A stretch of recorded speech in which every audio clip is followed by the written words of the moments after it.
We as fans desperately want this to work. The NBA and these players have agreed to try and make it work by going to Disney and being a part of this whole experiment. They had the choice, I should say, to not take part, and they decided that they wanted to play and be there. With that decision come stricter rules. They implicitly agreed to these rules by coming to Disney.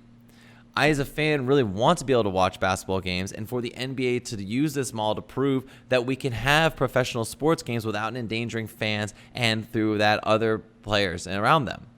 These are unprecedented times, and it's going to take unprecedented measures in order to make these things work. So I really do stand by the NBA having some form of accountability and having some police force by their own players to make this happen and work. Welcome to the ChadBurn Show, brought to you by M. Chad Baldwin.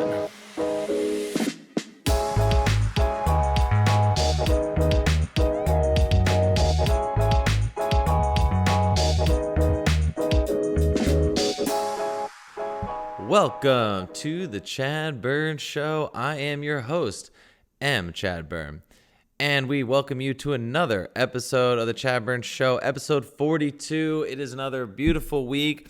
Sports are starting. We're kind of getting out of quarantine. The COVID pandemic is starting to at least slip away with its influence on the sports world. We have the NBA back. We have MLB playing some summer camp games. We have excitement all around. And I will say that this episode will specifically be a little summer camp themed, especially when we're looking at both the MLB and the NBA. We have some great storylines, some scores around the league with the MLB starting some summer camp games yesterday. We had 3 games on Saturday the 18th. We're obviously recording today, Sunday the 19th. And we'll also talk a little bit more of the NBA, how things are going in the bubble, a little bit about the new snitch line, which has been obviously popular to most people talking about it. Some very funny content coming out of that one as well, but a little bit of both. And as I said, summer camp theme because you have the summer games for baseball, and you have what basically is like an overnight camp in the NBA in Disney with, prison-like situation, but at least with a Disney resort theme. So with that said, we're going to dive in right into our first topic, which is obviously the MLB summer camp. So I will say, everyone, that I am very excited that there is this semblance of normalcy with the start of the MLB, the summer camp games.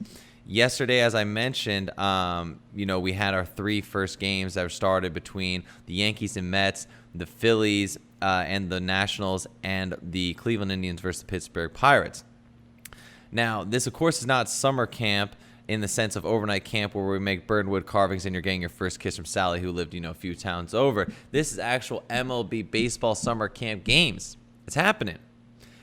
So yesterday, the 18th, marked the first day of these scrimmages, and meaning for the first time in over 5 months, we have scores to report on from around the league.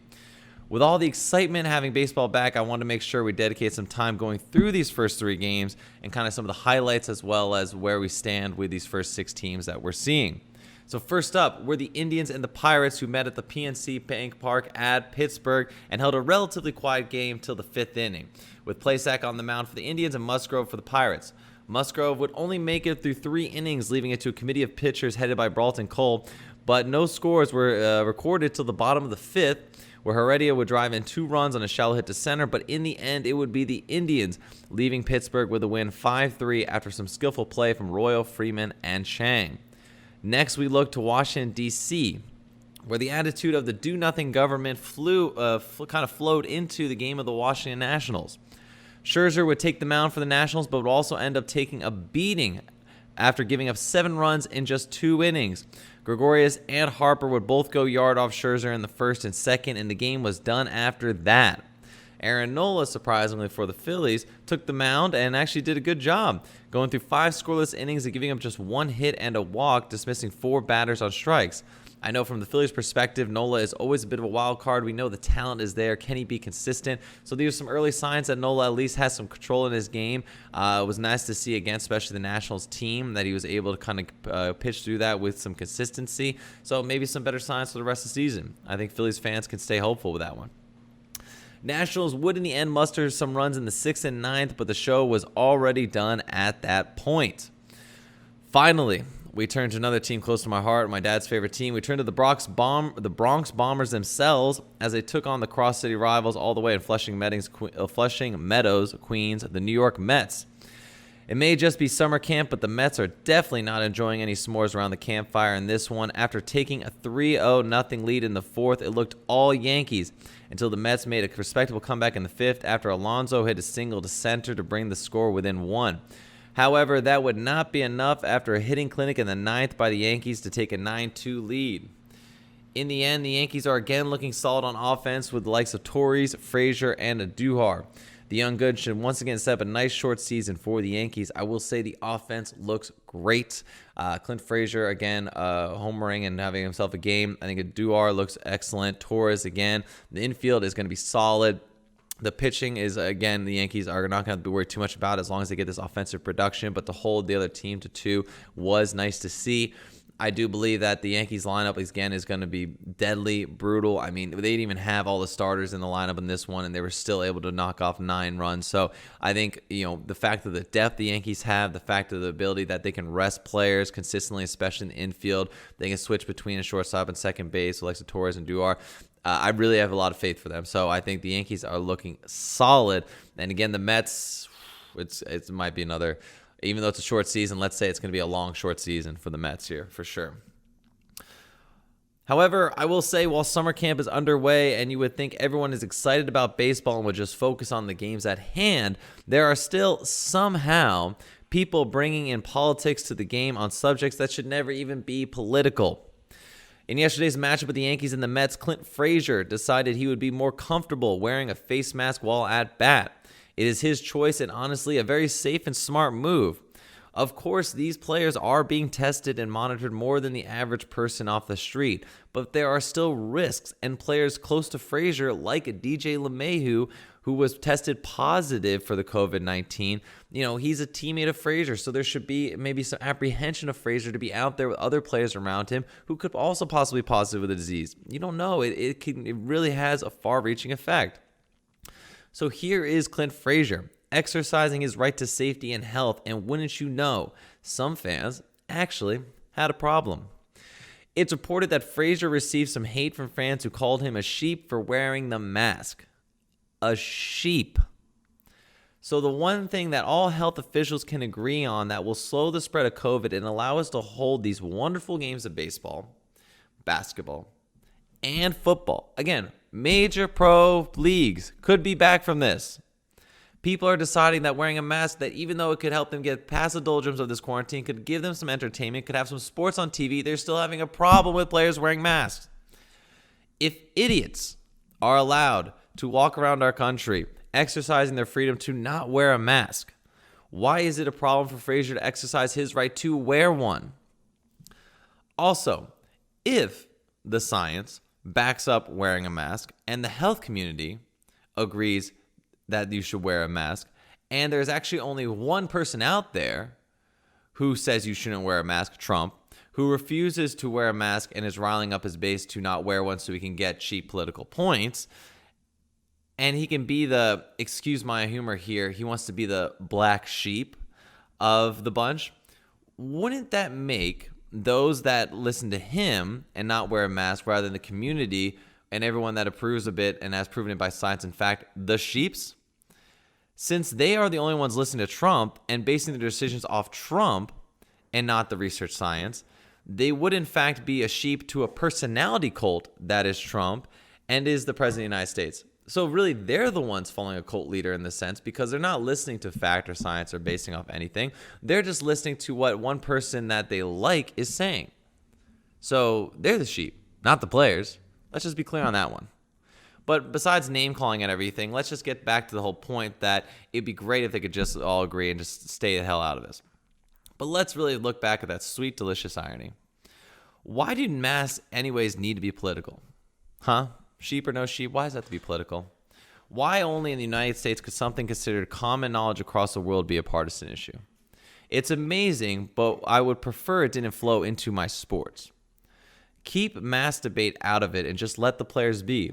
If they wanted to play with something blocking their face, let them. It's not affecting you. It won't inhibit their play, and I promise you it will not limit your ability to watch and enjoy the game. The whole point around this is allow us to have sports again, to allow us to enjoy watching the game and having it on TV and having time away from just regular reality TV and all the other sports shows. We want to be able to enjoy sports again. And if it's going to help by having these players wear a mask and it's going to make them comfortable to do it on the field, then let's let them. All you freaking idiots going after players for wearing masks are just causing us to delay the inevitability of these leagues starting. Do you want it just to continue to spread, for the disease just to continue to run rampant across our country so we can't do anything? So the sport leagues are shut down and we have to go a year on end without baseball, without basketball, without football, without hockey, without any sports to really claim as our own? Yes, soccer is working on the European leagues because they have it under control and are able to run health measures that everyone can agree on. If you could just follow the path of the EU and how they've run it to get their soccer leagues up and running, then maybe we could realize that that's what we need to be implementing in our country, in the States, to have sports happen. I know it sounds like a political statement, but all I really care about is having sports. My platform here, my basis, my political leaning is sports happening. I want there to be leagues that we can watch. I want to be able to support the MLB. I want to have baseball back. And if that means that you need to wear masks, that there needs to be certain rules in place, then let's do it. Why do we need to make it a political battle here? Let's just talk sports, and let's talk what works to get sports happening. I can't take it anymore not having some actual games to watch. So please, will all the people that have a problem with Clint Frazier wearing a mask, just stop watching them. If you don't want it, don't watch the baseball. Don't watch the league. If you really have such a problem with it, watch something else. There's some great reality TV shows out there. I'm sure you can get into some other things you haven't watched before. Maybe get a hobby. I don't know. Take something up. But don't ruin it for the rest of us that want to see these leagues and don't care what the players do. Okay? Keep your opinions to yourself. Tweet to yourself in this instance, okay? Just calm the fuck down. I want baseball. I want basketball. I want football. If you don't, get the fuck out of the way. All right? Thank you. Now let's move on to our second subject of the day and the other summer camp that's happening. From one summer camp to another, we look to the bubble in Orlando and how there is now a snitch line in the NBA. This has really been amazing and added some sweet humor to, like I said, the doldrums of the summer right now. It is just too good to really be true. So it has been reported by Shams Charania from The Athletic and Stadium that players and coaches are using the setup snitch line from the NBA. Players have actually already received warnings from violations. The players include Dwight Howard for not wearing a mask, Rashawn Holmes for going out to get delivery food, which the whole point of delivery is that it can get to you. Like, why do you have to cross a line to go get it? I don't get that. And Jimmy Butler, who did not do anything really wrong for coronavirus, but was really just a nuisance to all his neighbors, who was practicing and working out in his hotel room. Only Jimmy Butler. I think we need to revisit that later and also talk about now, but it just, of course, only Jimmy Butler would be the one dribbling a basketball and doing drills in his hotel room, making so much noise that it got to be reported. Like, Jimmy Butler has no off switch. It doesn't matter if it's during a coronavirus pandemic. It doesn't matter. He is practicing and working out all the time. The dude is insane when it comes to that. I mean, I think they were saying there was a report that there was banging in the hotel room. A hotel employee had to go up and check. I think it was security or whatever. They go to the room, and when the doors open, it's Jimmy Butler covered in sweat in his workout gear, holding a ball, and he had moved everything in his hotel room, so he had space in the middle to work out and do dribbling drills. Like, that's absolutely crazy. Like, never change, Jimmy Butler. Please never change, because it's amazing. But holy crap. But going back to the snitch line topic, I will give some initial thoughts, right? So obviously, to start off with, I do support this initiative, okay? I think players, of course, are not going to uphold every rule, right? It's a pretty crazy scenario already. There's the bubble. Players basically are being held in a Disney-themed prison for a few weeks before they play their games. They can't see their families. They can't have any contact outside of the bubble. It's crazy, and there are going to be players that, because of the antsiness, because of their... Again, these are people who make a ton of money, who are used to having a large amount of freedom and be able to do what they want. They're now being held to some very strict guidelines and rules. So I don't think they're going to be able to hold them up, and that makes sense. I will say, though, even though they're in a prison sentence, even though they're kind of in a prison scenario that's Disney-themed, it's a pretty sweet setup with pools, resorts, unlimited food service and all these kind of room service things. They still have the players around them. Like, they have their teams. They get to work out. It's a prison, but a pretty sweet deal for a prison. Players are going to need policing to make this work. And hell, if players are afraid to go up to stars, players they look up to, people that they are intimidated by, then why not report it to the NBA? In essence, the plan makes sense, because you're going to be afraid sometimes to say stuff to players, even though they are in the wrong and you're in the right. But, you kind of want to report them. It's basically like a bunch of young kids who have an adult nearby who is using the parent as their scapegoat to kind of lay the blame. They have the parents be the bad guy rather than themselves. Like, I get it. Now, no one likes the term snitch. They don't like having any snitches. But in general, this is to make it work. We as fans desperately want this to work. The NBA and these players have agreed to try and make it work by going to Disney and being a part of this whole experiment.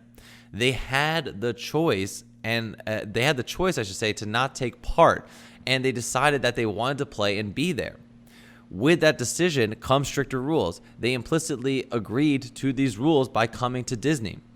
I, as a fan, really want to be able to watch basketball games, and for the NBA to use this model to prove that we can have professional sports games without endangering fans and through that other players and around them. These are unprecedented times, and it's going to take unprecedented measures in order to make these things work. So I really do stand by the NBA having some form of accountability and having some police force by their own players to make this happen and work. The players need to be watched and understood. Again, like, they are in a weird scenario that they're not used to, and that's totally fine. But, like, we need to have something set up there that other players can report without anonymously and keep everything good. But this does lead into my second point, that I don't think everything needs to have a fine, right? There needs to be a triaging of complaints in some way. Players should not be punished for just every little infraction, right? Like, I think the NBA should be lenient and understanding if, like, a player forgets a mask, but they're outside and they're keeping social distance and they're keeping away from everyone around them. That maybe warn them, but no reason to give them a penalty or a foul, right? We don't need ticky-tack fines thrown out that just ruins the whole atmosphere for players, right? We don't need them going to a game pissed off because they got a weird foul for, even though they're keeping social distancing, they're outside, they're in an open space, they were still being fined, right? That just leads to an open revolt. The line needs to be taken seriously as well, because as well as, like, with the NBA enforcing the rules, we also need players not to be just throwing out every crazy little thing and reporting it, right? There needs to be as well, even though there's policing to make sure that the players adhere to the rules, there needs to be policing as well of how they use this snitch line. It can't just be a free-for-all of every little thing you see you call. It has to be serious infractions. So if you see a player throwing a party with other players from different teams and they're not wearing masks, you call the snitch line. If Jimmy Butler is outside working from 6 p.m. to 3 p.m. and, you just leave it alone. It's crazy, and it's Jimmy Butler, and it's bizarre, but you leave it alone. I think we need to keep in mind that this is for the well-being of everyone involved. So I support the snitch line. I do believe that there needs to be a triage of kind of fines and penalties, but I also believe that this is for everyone to be safe and healthy, right? If someone is going to cross the line, if someone is going to break the rules that are going to make this work, it could endanger the health and safety of everyone else around them. If Rashawn Holmes is going out to get delivery, but he makes contact with someone outside the line who has COVID, he comes back into the bubble and it starts spreading wild throughout all the hotels and everything. The league's done. The NBA's done for this season. It's not happening. The players need to be as careful as they can, because the smallest slip up could mean the end of an already very precarious season. I want this to work so badly. I just stand by anything they can do to make it happen. Okay? These players need to take the responsibility in their own hands to understand that they are being given an opportunity and a first go at this. Okay? They're really trying to prove to everyone around them, to all the leagues that are happening, to all the commissioners out there, of what is the model that's going to work to make these games happen. How can the NFL mimic some of the ways the NBA is doing it if it's successful? How can the NHL, how can the MLS, how can any professional sports league mimic the way the NBA is doing it in the United States? Granted, like I said before, the European Union and their soccer leagues and all the Premier Leagues have already been playing, and they've been going on for a while because they have another system they have under control. We need to think about the United States and how it's going to work and how it can be translated to other leagues. there's going to be an issue of how it's done in the States. There's going to be an issue cross-border. We've already seen that the MLB, like Canada, has just come out yesterday saying the Toronto Blue Jays will not be able to hold games in Canada because they do not want people from the States crossing back and forth. Another issue coming up, but the NBA is showing how we could have one location and make it work. So these players need to be smart. They need to take responsibility for their actions in this one, because if they don't, if they fuck this up, it's going to just set alarm bells off for every other league. It is, because it's going to show that no matter if you put them all in one space, you contain it, you close down the wall, you create your own bubble, no matter what you do, this disease is going to get into you and impact the way it's run. And that is a scary thought. So I know the players are being held to really strict guidelines. I know that it is a suffocating atmosphere. It is really tough for them to go forward. They've left their families behind. They were stuck with this way for several months, but this is what needs to be done to make this work right now. It's a crazy time. These are crazy circumstances. We need you guys just to, do this for the fans. And I'm saying that, like, you're going to get paid. You're going to make money off this. Your careers can go forward. But we as fans also need some relief during all this. It's a crazy concept for me to say that you need to do this for the fans. And I'm not trying to be selfish, but in a way, I am. Because we have all been stuck inside. We've all been stuck kind of in this quarantine stuff. We haven't been able to see any normalcy as well. And these NBA players can give to citizens of the United States, to people that love the game during all this COVID nonsense. They can give them something that reminds them of what it's like before this all happened.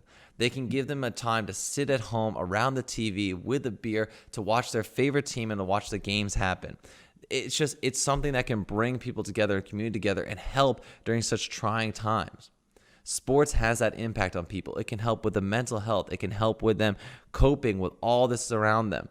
And that's why I think the players need to understand that there is a great weight on their shoulders to make this happen. And I know they're going to have every urge and every feeling that it's not that big a deal and they can do this or that, but it really is. This experiment they're taking right now will reverberate way outside just the NBA. It will impact all sports. It will impact the people that love them and their fans. We really need this. And I think as a nation, as a people, as a collective community, we need this. And that's why I throw it onto you, NBA players, that while you may not like the snitch line, while you may not like players coming forward, it is this accountability, it is this responsibility that's being thrust upon you that needs to be upheld. And we really need you to stick through this.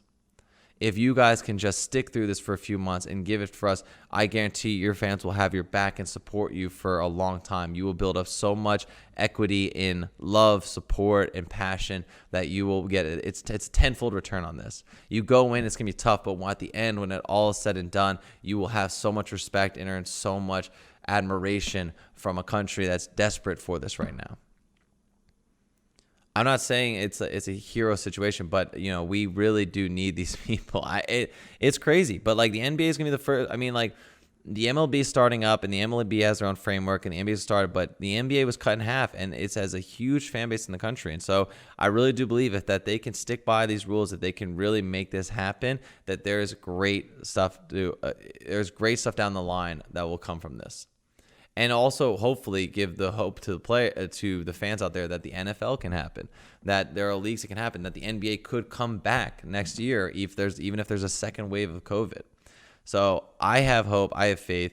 I hope that during this, Disney does not open up to other people outside, that the park does not get overrun by people through all this. But obviously, no fans. It's a big deal. So snitch line is never fun. No one likes to be a snitch. But in this instance, to all you players out there, that have seen anyone break an infraction, that's a serious rule that could put everyone's health at risk and cause this whole experiment to be destroyed, snitch. Please snitch. It's what we need to do, okay? It's a bizarre thing to be saying right now, but it's desperately what is needed to keep this NBA afloat. I just hope there's games, everyone. I know we have to wait till the end of July. We're close. We're halfway through there. But we need this more than anything. I need it. My sanity, you can see it. I'm cracking here right now. But at least I have some baseball. At least I can go through that. Hopefully, like I said before, we keep politics out of baseball. But, we're there. We're so close. Like, you can see the finish line. There's the end. We're exhausted. We feel sick. Our muscles are cramping up, but we are almost there. We're going to cross, and it's going to feel great afterwards. We're going to get the bath of Gatorade. We're going to get all the food we want to eat. It's going to be great. That's the prize, okay? That's the prize, is all these leagues are back. So on that note, I think we're going to wrap it up for the show. Again, another good episode for you. Happy to talk about the MLB coming back, the NBA bubble. The theme of the episode definitely was summer camps and where everyone's at right now. I'm excited to get this all underway. Again, I can't emphasize enough the importance of what's happening down in the NBA and the bubble, and my support goes out to all of them, and I hope that they can just bear through and get this done. We'll have more to report as the MLB gets underway and we have actual real games, not just these summer games and scrimmages that are happening. It'll be fun to see the full lineups occur. I'm excited to see Phillies-Yankees because I think those two teams are going to be great. Harper already with 3-run homer off Scherzer. I mean, it's exciting stuff. It's happening. We're going to have more to report on, guys, than just crazy themes for every episode. We'll have actual games to break down, and I cannot wait to get into the analytics of the games and break down the favorite teams of the podcast and really start focusing in on the specific games. So until next time, thank you all for listening. It's been episode 42 of the ChadBurn Show. Continue to listen. Check out all our other episodes. Stay appraised on all our channels. And until next time, have a good evening and good night. Thank you for listening to the ChadBurn Show. Remember to check out all new episodes every Monday at 7 p.m. on Google Podcasts, Apple iTunes, Stitcher, Spotify, and all major platforms where you listen to your podcast. If you'd like to get in touch with me and want to send in your questions or requests for topics to discuss in the show, you can email chadburn.show@gmail.com. All episodes have video recorded, which is then posted to our YouTube channel, The ChadBurn Show. Be sure to subscribe to us where you get your podcast or on our YouTube channel to stay up to date with all our new content. You can also follow the show on Instagram @ChadBurn Show and on Facebook, The ChadBurn Show, to see clips from previously recorded episodes and information on all upcoming shows.